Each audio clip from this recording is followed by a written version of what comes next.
Hi guys, so we are still at Trailguide to the Body.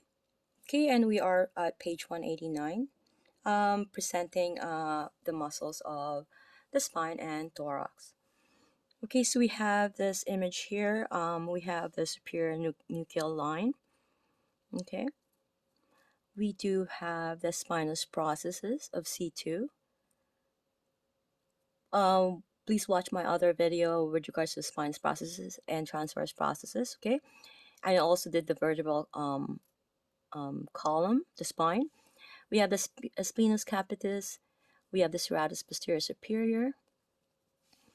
Okay, we have the iliocostalis, longissimus thoracis, and the spinals thoracis. Okay, so you need to know which are these because there are categorized into 4 groups, right? Please watch our video prior to this. So we have the internal oblique, and we also have the external oblique. Okay, we're gonna check that because somewhere it has to have a external.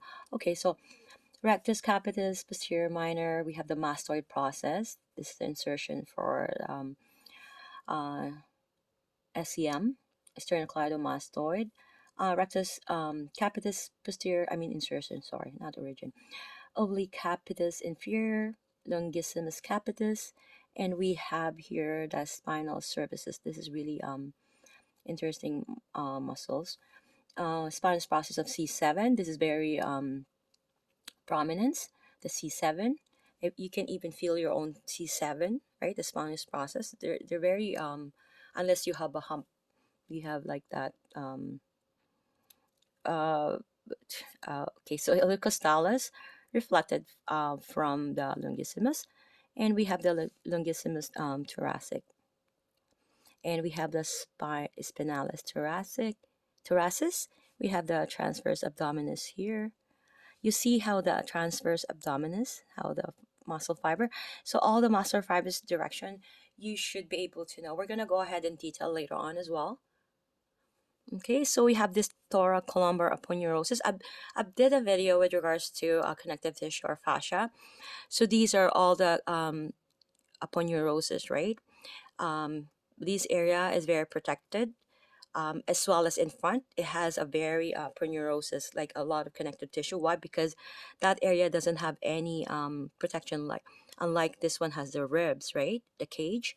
This one doesn't. So it has to have that aponeurosis posteriorly and anteriorly. Okay. Um, by the way, I must have forgotten to mention we're still on the posterior side, but intermediate muscles of the back. Remember, we did the superficial.